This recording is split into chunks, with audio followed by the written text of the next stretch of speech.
Hello, welcome to episode 75 of the Epic Film Challenge to 1001 Movies You Must See Before You Die. And funnily enough, the film we're talking about today is currently celebrating its 75th anniversary. This film came out in 1941. It's Dumbo, one of the Disney classics. And before we even get to this film, I just wanted to kind of mention something. A lot of these videos aren't filmed and put out on the same day. There's pre-filmed ones, there's ones I have filmed on the day. It's very mishmash and has been since I started this thing 3 years ago. But a few days ago I posted the last video, the last episode, Heaven and Earth Magic, which I had nothing good to say about. A lot of comments on that video. Some people decided to check the film out based on how badly I'd reviewed it. And we had a discussion with a commenter who was talking about, whether I'm rushing through the films on this list and not giving them the proper time and attention. And that's something that, I'm not going to be able to give you the rundown in every single video because we're going to be doing another 900 of these plus. So, but just to say, because it ties in very well with the film I'm about to talk about. That's the only reason I'm bringing this up even. These films mostly are first time watches, and all I have time to do is watch them, react to them, and review accordingly. Now these videos aren't, they're not critical reviews. I'm not a critic, I never will be.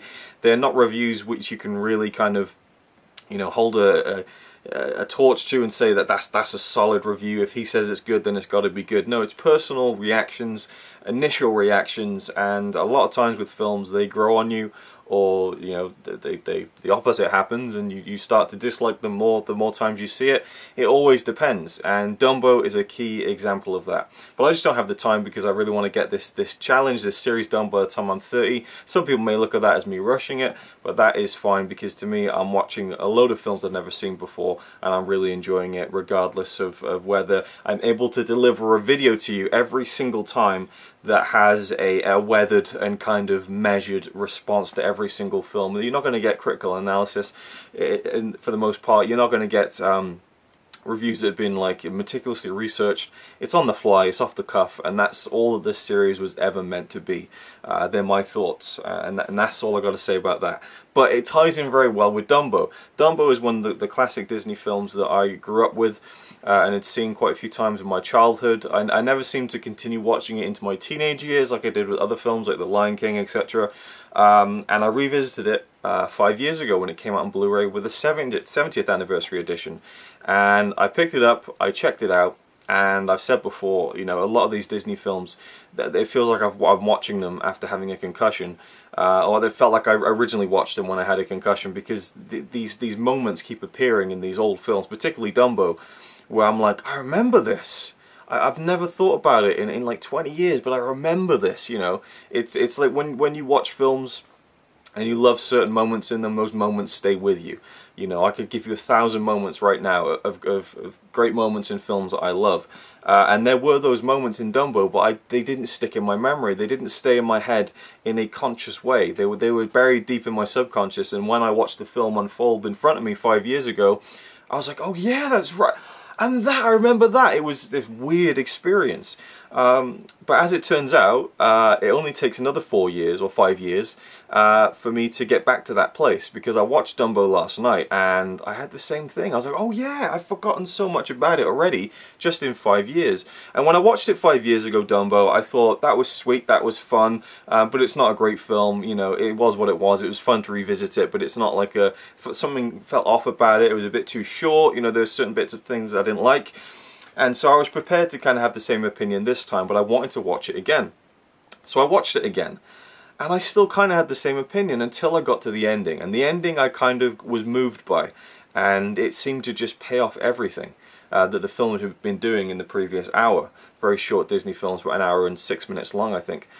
And then I watched the making of. And that was interesting because it was a Disney produced making of. Everyone's talking about how it's a perfect film, the best animated film of all time, and everyone's heaping praise onto Dumbo. But it was hard to not let that be infectious, and I really enjoyed the look at the making of the film and the conditions and the climate of the Walt Disney Company when Dumbo was made. To give you a little bit of backstory on that, we haven't even got to the film yet, but screw it. To give you a bit of backstory if you don't know, 1937, we talked about it earlier in the Epic Film Challenge too. Snow White and the Seven Dwarfs came out, the first Walt Disney feature film, huge, made so much money, was a massive success.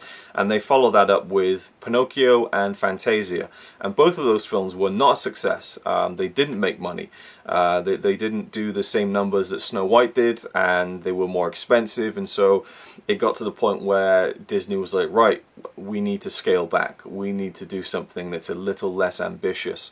And so with Dumbo, you have a film which is more cartoony. It doesn't have some of the elegant and extravagant kind of art styles and pieces that you see in films like Fantasia, Pinocchio. And so they really scaled back and cut down. You know, the film was shorter. I mean, I think Fantasia is a 2-hour-long film. And so they took this story, Dumbo, and they made a film out of it. And just the story of them getting it made was interesting enough. But then the fact that it was the little film that could. I mean, there's a train in the film that's kind of based off the little engine that could, but it is the little film that could. And Dumbo, the character, is so emblematic of Disney at this time, where they really needed to dig themselves out of this rut. Because if this film didn't make money, then it might have all been down the tubes. There was no big kind of, and it was during the war, it was during the World War II, and they go into this in the documentary, so if you've seen it, then I'm repeating stuff you've already heard, but World War II was going on, and so Disney wasn't getting all around the world like it does now. They didn't have the theme parks, they didn't have all the merchandise money rolling in as much, and so this film was critical, and it was a big hit, it was a big success, and many people, look at how simple the film is, and they think that's the key to its success, and I think that's true as well. And so what I did was, I watched the film again this morning. I wanted to, because I was very tired yesterday. I didn't have any sleep the night before. I'd been up for about 36 hours or something. So I watched it again this morning, and it washed over me better. I enjoyed it more, and I don't think it's a perfect film. I can't let what people said in the making of documentary completely colour my opinion of the film. But it is such a joy, and I think that the characters in it are so lovable and wonderful. And as I said, the ending still really is just such a feel-good, payoff to that hour. It's a very sad film in a lot of ways, and the story is about this young elephant who's delivered via stalk, which is always fun to see, to an elephant mother on a circus train that's traveling around the US and doing kind of circus shows, and this little elephant called Jumbo Jr. Has these huge ears that are too big for his body, and so you have these other characters, these female elephants who they're kind of like the gossips, and those characters are so perfect. People like that, these old women who meet up and they gossip about everyone. Oh yeah, oh, did you see what she did? Oh, absolutely scandalous. Perfect characters, and you can see people that you've met in your life or have seen on the periphery of your life in those characters. I think they're so relatable, and so they're like, oh my god, his ears, the horror of it, and then they call him Dumbo, they make fun of him, but he doesn't really realize. Connie was watching some of this with me, and I would have expected her to watch this film with me and review it, but she didn't want to, and I'll get to her thoughts at the end. But she did comment, because she saw me watching it last night. She said that Dumbo's eyes are just like the eyes of Dopey in Snow White and the Seven Dwarfs. I thought, you're right. He has those lovable eyes, those blue eyes, and the way that Dumbo is animated as a character is wonderful. And what I love about the film is that the main character of Dumbo doesn't speak at all. He's a completely silent character, and you don't feel that at any point in the film. His expressions tell the entire story of what his character is going through and feeling, and I thought that was amazing, and watching it again today, it just really sunk in how great this film was. And it's so cool to me how it came from a stance of, right, we're cutting the budget, we're cutting the length, we got to go less extravagant with the art style, we got to go more cartoony, we need to make a quick profit. It's funny because it was mainly motivated by money, but you still had these amazingly talented artists and animators working on it and putting so much love and detail into the characters of this film, the story of this film, the music of this film. As I said, the character of Dumbo, I think, is just wonderful, absolutely wonderful. Such a sweet character who you know so much about without him even saying a word, and I think that's great. And sometimes you might even forget that because it's done so well, and that's probably the mark of when you've really done something well, when the audience doesn't really recognize immediately that, hey, this character doesn't even speak. And then we have this character in the circus, Timothy Mouse, who becomes friends with Dumbo, and I think it's a touching story of these two friends coming together. He sees that Dumbo is getting kind of shut off by the other elephants, you know, and his mother's been taken away from him and locked in a crazy cart because she was defending the honor of her son, which is a very good scene, but heartbreaking at the same time. And Dumbo just can't catch a break, and he gets made a clown in the circus. You know, he's not a regular show elephant in the circus, and so he's demeaned, and he's ridiculed, and he's bullied. And he's such a sweet character that it's hard to watch. But you see this small mouse, and they play on the conventions of elephants being supposedly afraid of mice. You see this mouse kind of stick up for him. And I love that scene when he goes up to all the elephants and he just like, yeah, come on, pick on someone your own side. Like, just, I love that scene. And then he becomes friends with Dumbo, very sweet scene when he's trying to coax him out with the peanut. And, you know, we're going to become friends, I'm going to make you a star. Like, it's a really cool, and I love the animation of Timothy Mouse as well. Such an expressive character. And really funny as well. And I love the story. I love the story of him trying to make Dumbo more than he is as a clown, and as a, you know, that he wants him to be more and to be a. I mean, he tries to get Dumbo this gig, and kind of there's a great scene where he goes into the tent of the circus owner at night. There's Timothy Mouse, and he's trying to whisper into his ear like, "You're going to use Dumbo in your big act tomorrow. That's going to be the big finale. That's going to be the big showpiece of the night. Is going to be Dumbo. Remember, Dumbo. It's a really funny scene, and also really interesting. As Timothy Mouse is crawling up to the circus owner who's asleep in his tent, the shadows very much scream to me Nosferatu from 1922, the classic silent horror film. And I thought, is that just me? I watched the documentary. They even showed a clip from Nosferatu, and one of the experts was like, "Oh, to me it looks like Nosferatu," and I was like, "Yep." I didn't even like it. Just I made that connection. I think it was a really cool. And a lot of times in Disney films, they've taken inspiration from some of those silent films, especially the German expressionistic films of the 20s, particularly in Fantasia, which we'll talk about. So I'll get to that in another video.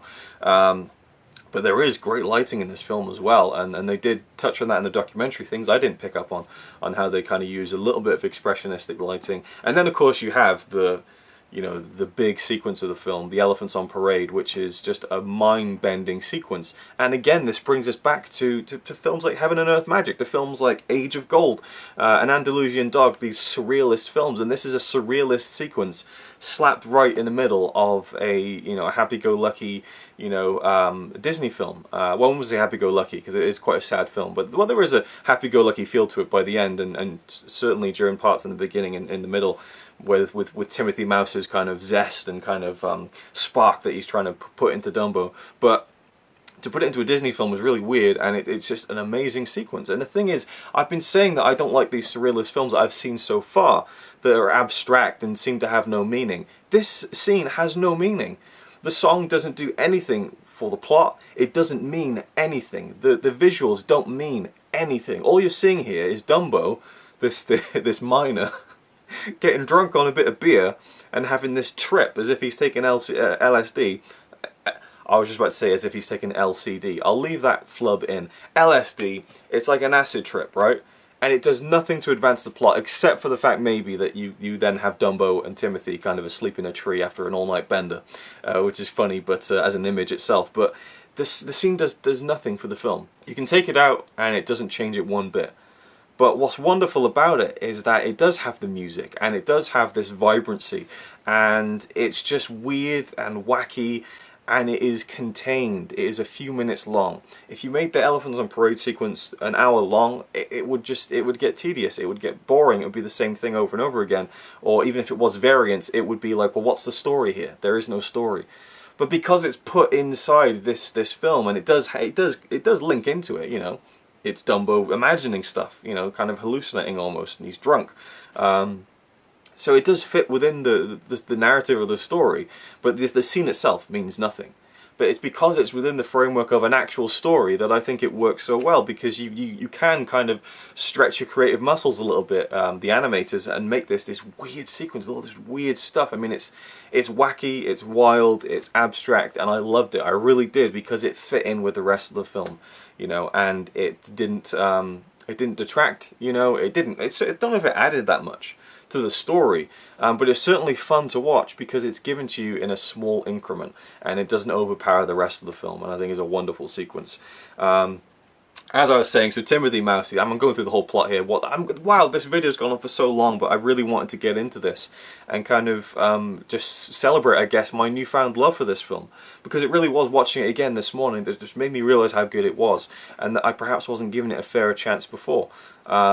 Which is completely of my own volition. This isn't purely because of the discussions we were having on the video from the last time, Heaven and Earth Magic, but I don't think it's a perfect film. I don't know if it's the best animated film of all time. In fact, no, it isn't. It certainly isn't to me.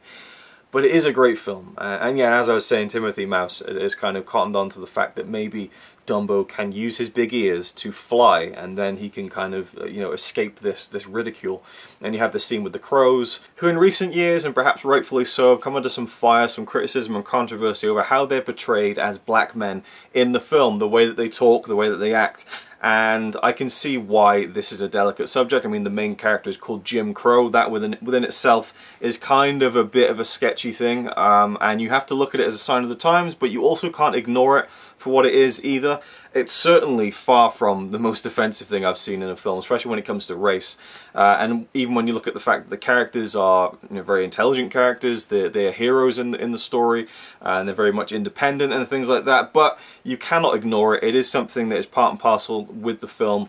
It is a shame that the main character is actually voiced by a white man, but the rest of them were voiced by black men. In fact, they were in a musical act, and so Disney actually filmed clips of them dancing and kind of jigging around to kind of get some of the movement inspiration for the crows themselves, which I thought was really cool. But I had to touch on that. You know, I can see where people are coming from, but for sure it's one of those things that to me feels tame, but you know, as a black person it could be completely different, and it is one of those things you have to be aware of when you're watching it. But you know, it just kind of goes along with, unfortunately, the sign of the times. And it just so happens that today, after I watched the film again, I listened to a Leonard Maltin podcast where he was talking about animated films. I listened to the podcast regularly, and I was surprised to hear him talk about Dumbo. The stars aligned, but his co-host at the time was a guy called Baron Vaughn, who's a black man, and he talks about the crows in the film and how they make his heart ache, and it makes him uncomfortable, but the rest of the film makes his heart sore. And so that the good kind of outweighs the bad there, even if it is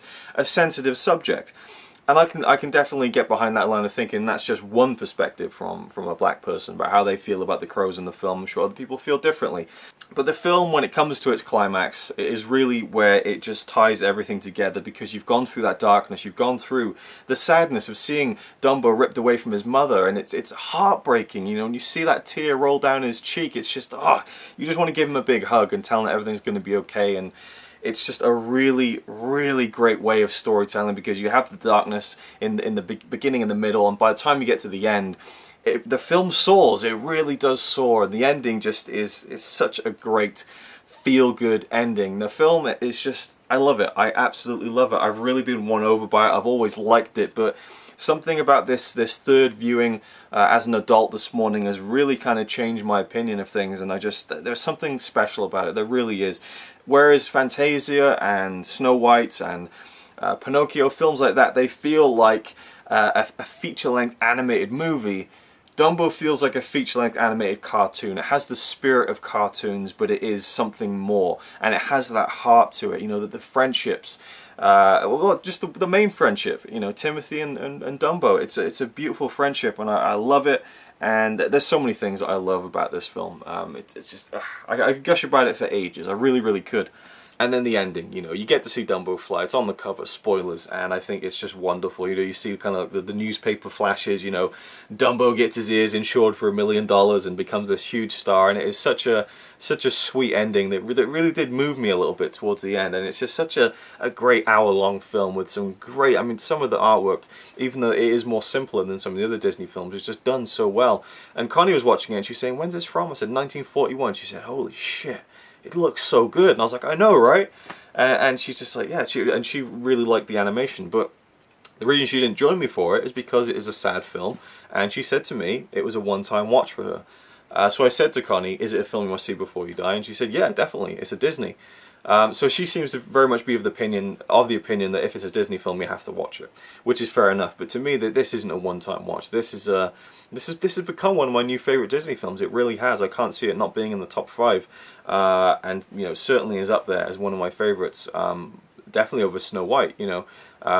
There's just something, there's a charm to it, and I just think that the simplicity of it, and the scene where you're seeing the animals sleeping, there's a great moment where you're seeing all the animals sleeping during the song that Dumbo's mother is singing to him, and you see all the hyenas asleep, and then they just suddenly wake up and start laughing and then go back to sleep again. Little moments of genius like that that are peppered throughout the film. And yeah, what more can I say? The only thing I can do to sum up this film is to say that Dumbo is a wonderful film. Is it a film you must see before you die? Absolutely. In fact, I would give it one of my highest recommendations. And I would have said yes regardless, you know, even if I did feel 5 years ago and last night to some extent that maybe it dragged at parts, or, you know, maybe some of it wasn't as good as the rest. Watching it with a clearer head and kind of really trying to appreciate it does help things, but that doesn't mean that I can't judge a film on the first watch. I think I have a good gauge on that, and so I'll continue to do that. But that's the thing with films, they can give you something new every time. I just watched a film a few nights ago, which has been one of my favourites since I first saw it as a teenager, and every time I see it I think it gets better every time. So that's the joy of films and watching them, is that they give you something different every time. And I know people who hate films, and then they'll watch them again, and then they'll find something that they enjoy about it, or that they like about it. I've not been there quite yet. I've never hated a film and then enjoyed it the second time, because I usually don't go back to it.